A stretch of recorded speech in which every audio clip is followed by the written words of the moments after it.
Avez-vous déjà ressenti une lassitude hors de ce monde, une fatigue profonde qu'aucun sommeil ne peut apaiser? Si oui, écoutez attentivement.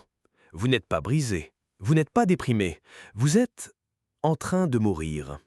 Ce que vous ressentez, ce sont les murmures de votre dernière réincarnation, une vérité qui, pendant des siècles, a été considérée comme trop profonde pour le grand public. Allan Kardec, dans ses dialogues avec les esprits, a rencontré ces âmes anciennes. Elles ne parlaient pas de vie future, mais de la fin du chemin. Elles décrivaient un détachement, une paix étrange et le désir d'un foyer hors de ce monde. Si les conversations creuses vous épuisent, si le drame du monde vous semble un spectacle récurrent, et si une part de vous n'aspire qu'au silence, alors ce message n'est pas une coïncidence. C'est le diagnostic de votre esprit. Aujourd'hui, vous reconnaîtrez les signes indéniables que votre long voyage touche à sa fin. Et surtout, vous comprendrez le but sacré qui vous est assigné dans cette étape finale. On a l'impression d'écouter une musique que personne d'autre n'entend, n'est-ce pas? Une mélodie intérieure qui rend le bruit du monde extérieur de plus en plus dissonant. La course au succès matériel, l'accumulation des biens, les applaudissements, tout cela commence à perdre sa couleur, sa saveur. Ce n'est pas que vous jugez ceux qui le poursuivent, loin de là. Au contraire, votre âme, tel un arbre à la fin de l'automne, ne trouve plus sa raison d'être dans la production de nouvelles feuilles, mais dans le retour de son énergie à ses racines. Il règne une déconnexion sereine avec les désirs qui animent le monde, un détachement non pas froid, mais sage. Votre quête s'est tournée vers l'intérieur, aspirant à la paix du silence au-dessus de toute réalisation extérieure. C'est le premier signe que votre esprit change de vibration, se préparant à un éveil qui ne dépend plus des formes, mais de l'essence. La vérité que vous recherchez ne réside plus dans l'avoir, mais dans l'être. Et puis, il y a ces moments, vous semble-t-il familiers? Ces fugaces instants de déjà-vu qui vont au-delà d'une simple coïncidence. Vous regardez un inconnu dans les yeux et ressentez la réunion de siècles. Vous entendez une mélodie et les larmes vous montent aux yeux sans que votre esprit comprenne pourquoi. Ce sont des fragments, des éclats de lumière d'autres existences qui filtrent à travers les fissures de l'oubli. Votre conscience, bien plus vaste que cette seule vie, vous envoie des cartes postales de vos autres voyages. Elles ne sont pas là pour vous troubler, mais pour vous rappeler l'immensité de votre être. Des hommes comme Kardec ont consacré leur vie à cataloguer ces phénomènes, non pas comme des fantasmes, mais comme des preuves de la continuité de l'esprit. Ce que vous ressentez n'est pas une étrange mélancolie, mais la preuve que votre évolution est une tapisserie, tissée de fils de plusieurs époques, et que votre âme aspire à se souvenir de ce motif complet. Parallèlement à cela, vous ressentez peut-être une fatigue qu'aucun repos physique ne peut apaiser. C'est une fatigue existentielle, un profond soupir de l'âme qui a navigué d'innombrables fois à travers les eaux de l'expérience humaine. Naissance, croissance, amour, souffrance, puis mort, le cycle est devenu si familier qu'il ne contient plus le mystère qui pousse l'esprit à apprendre. Vous observez les drames humains avec une immense compassion, mais avec la distance d'un spectateur qui connaît déjà le dénouement. Ce n'est pas du pessimisme, c'est de la satiété. Votre être ne désire plus la leçon, mais plutôt la remise des diplômes. Cette fatigue n'est pas le signe que vous abandonnez la vie, mais plutôt la confirmation que votre objectif a mûri. Vous ne cherchez plus à accumuler des expériences, mais à en extraire la sagesse. Et au fond de tout cela, tel un ruisseau souterrain, coule une nostalgie persistante. Le désir d'un foyer hors de ce monde, un lieu que l'on ressent au plus profond de soi. C'est comme être un citoyen du paradis vivant comme un expatrié sur Terre. On aime le paysage, on apprécie la culture, mais une part de soi regarde toujours vers l'horizon, aspirant au retour.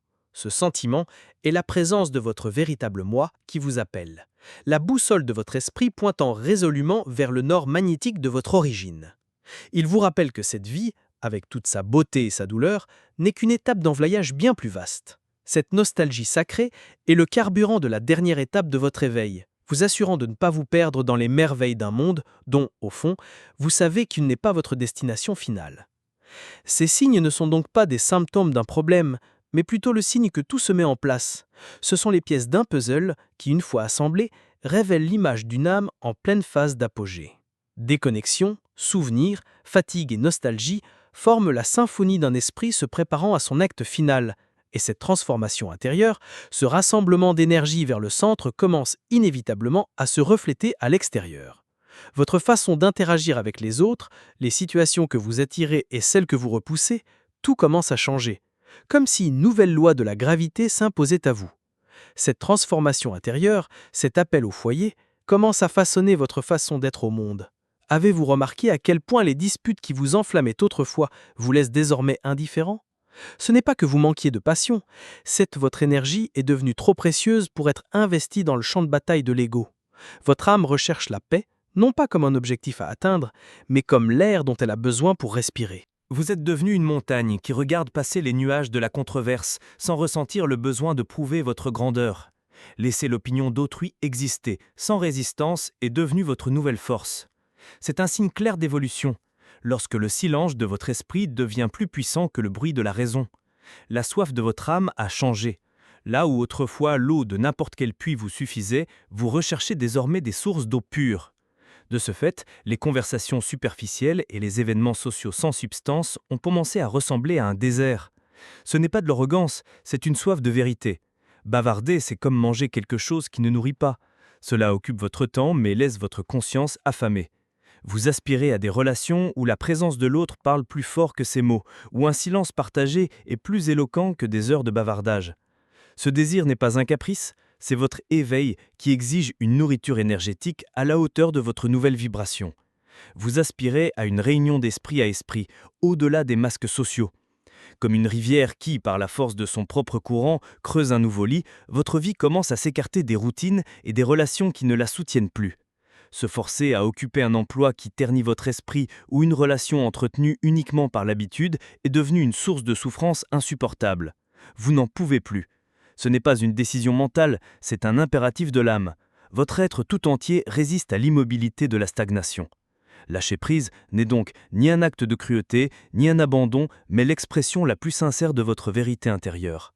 C'est votre évolution qui vous indique que le but de votre vie ne correspond plus aux anciens modèles. C'est l'âme elle-même qui démolit le barrage pour pouvoir poursuivre sa course vers la mer. Et ce nouveau chemin vous mène souvent au rivage d'une profonde solitude. Mais ce n'est pas la solitude de l'abandon, c'est une solitude vibratoire. C'est l'expérience d'être un phare. Vous aimez le vaste océan de l'humanité, vous regardez les navires passer avec une infinie compassion, mais votre place est dans la tour, à maintenir une lumière et une fréquence spécifiques. Vous ne pouvez pas abandonner votre poste pour socialiser sur le rivage. Cette solitude est la signature d'un but supérieur. C'est dans cet espace sacré d'isolement apparent que votre conscience se purifie et se renforce, où vous vous préparez à la transition finale. C'est un dialogue ininterrompu avec votre propre esprit, libre des interférences et des attentes du monde. Ainsi, ce retrait du monde n'est pas une fuite, mais une immersion profonde en soi-même. La recherche de la paix, le rejet de la superficialité et le détachement de ce qui ne vous accompagne plus sont autant de mouvements d'une même danse, celle de l'âme qui se recueille. Ce faisant, en baissant le volume des bruits extérieurs, vos sens intérieurs longtemps endormis commencent à s'éveiller. C'est comme vivre au bord d'une cascade qui cesse soudain de rugir. Dans le calme qui s'ensuit, vous commencez à percevoir tout d'une manière nouvelle, plus subtile et plus directe. Votre perception devient telle une corde de guitare finement accordée, capable de percevoir la moindre vibration dans l'air, une sensibilité qui vous ouvre à une toute nouvelle dimension de l'existence. Cette corde finement accordée de votre perception vibre désormais avec tout. Vous avez commencé à développer un nouveau sens, absent des manuels de biologie. Vous ne vous contentez plus de voir les gens, vous ressentez leur champ énergétique, vous lisez l'histoire inédite dans la vibration d'une pièce. C'est comme si le voile entre ce monde et l'au-delà était devenu poreux, translucide, vous permettant d'entrevoir ce qui se cache derrière les apparences. Votre conscience ne se contente plus des 5 sens. Elle s'est élargie pour toucher l'essence des choses. Ce n'est pas une capacité que vous avez demandée, mais une conséquence naturelle de votre éveil, le résultat inévitable de la purification du miroir de l'âme. Vous commencez à percevoir la vérité sans filtre. Bien sûr, cette sensibilité a un prix, vous êtes devenu un baromètre émotionnel, percevant non seulement vos propres émotions, mais aussi les courants de la souffrance collective. Un mensonge n'est plus seulement un mot déplacé, il a une texture désagréable, un goût amer sur votre palais énergétique. Vous avez développé une sorte d'allergie au mensonge. Votre esprit, en quête de pureté et de vérité, rejette la malhonnêteté comme un corps sain rejette le poison. Cette douleur spirituelle, si difficile à expliquer aux autres, est en réalité votre guide le plus fiable. C'est une douleur purificatrice qui vous éloigne des personnes et des situations qui ne correspondent pas à l'évolution de votre conscience et vous pousse vers l'authenticité. En même temps, un étrange processus de deuil s'est amorcé en vous. C'est un deuil anticipé. Mais vous ne pleurez pas la mort d'un être cher, mais la dissolution de la personne que vous pensiez être. C'est comme si vous prépariez vos valises pour un voyage dont vous savez que vous ne reviendrez jamais. Et vous repensez à vos accomplissements, à vos relations et à votre identité même avec la tendre nostalgie d'un adieu. Ce n'est pas que votre corps se prépare à la mort physique, mais que votre ego, votre personnage dans cette pièce, est sur son lit de mort. C'est l'âme qui se défait doucement de son masque avant l'appel final. C'est le silence qui précède les retrouvailles avec votre véritable identité, celle qui n'a ni nom ni forme. Et ce sentiment de non-appartenance, autrefois occasionnel, s'est désormais installé en vous. Il est devenu votre état naturel. C'est comme mettre une goutte d'eau salée dans une rivière d'eau douce. Vous vous laissez porter par le courant. Vous êtes fait du même élément, mais vous portez en vous l'essence inimitable de l'océan. Vous ne cherchez plus à vous diluer pour vous intégrer, vous acceptez votre nature. Votre seule patrie est cet océan de conscience universelle d'où vous venez. Ce sentiment n'est plus celui de la solitude, mais de la plénitude. C'est la présence constante de votre esprit qui vous rappelle que votre but ici n'est pas de vous enraciner, mais de compléter un cycle pour finalement retourner à l'immensité. Ne croyez pas une seconde que cette sensibilité extrême, cette douleur face au faux et ce profond détachement soit un fardeau ou une malédiction. C'est tout le contraire. Ce sont vos outils. Ce sont les preuves que votre âme a été affinée pour une mission bien précise. Vous n'êtes plus ici pour être un étudiant apprenant par essai et erreur, votre être a été réajusté pour une fonction entièrement différente. Le but de votre présence sur Terre, dans cette étape finale, n'est plus d'apprendre du monde, mais d'en être un rappel vivant. Vous n'êtes pas venu pour recevoir des leçons, mais pour être la leçon elle-même. Comme je le disais, vous n'êtes plus ici pour être un élève, mais pour être la leçon elle-même. Votre âme n'est plus un réceptacle à remplir d'expériences supplémentaires, elle est devenue une bibliothèque vivante. Vous n'êtes pas venu en ce monde pour lire d'autres volumes sur la souffrance, la perte ou l'amour, mais pour être une source silencieuse de référence pour ceux qui apprennent encore à lire. Votre raison d'être a subi une transmutation. Elle est passée du faire à l'être. Votre seule tâche désormais est de vous souvenir de la vérité de votre origine et d'entretenir cette vibration telle une flamme éternelle dans un sanctuaire. Votre simple présence devient votre plus grand service.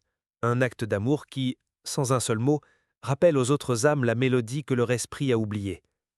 Vous êtes par essence un jardinier silencieux dans le vaste jardin du monde.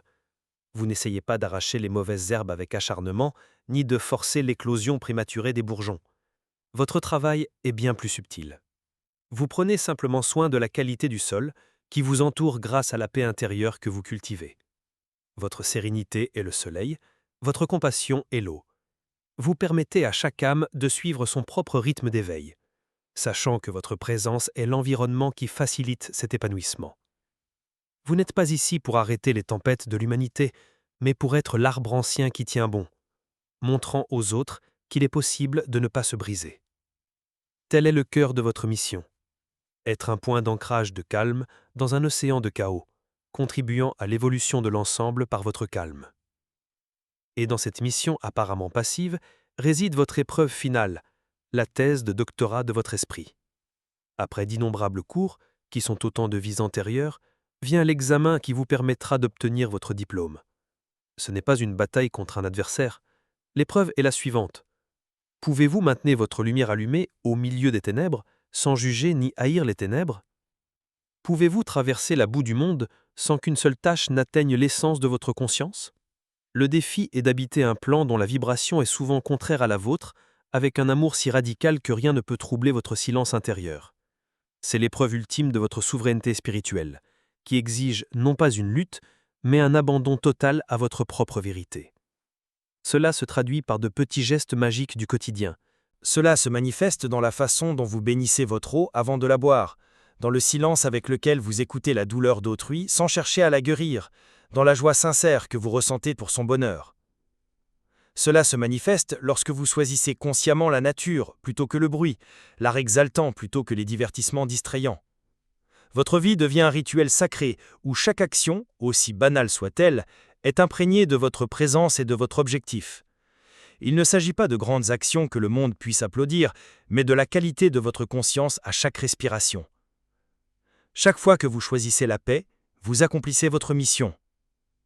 Comme le sait bien un érudit spirituel comme Kardec, La véritable charité est la vibration que vous émettez.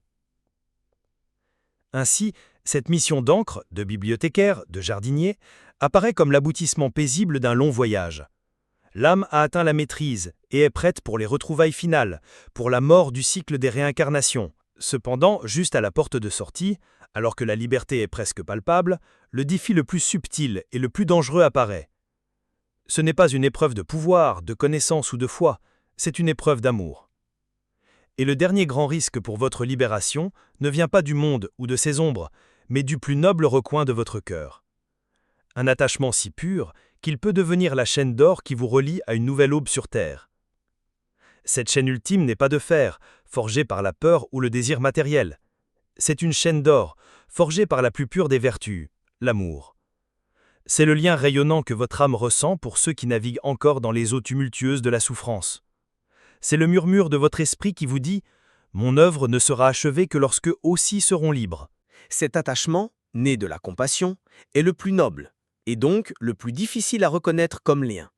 C'est l'écho ultime de l'archétype du sauveur, une identité héroïque et aimante que l'esprit doit être prêt à abandonner afin de revendiquer sa propre liberté ultime face au cycle de la mort et de la renaissance.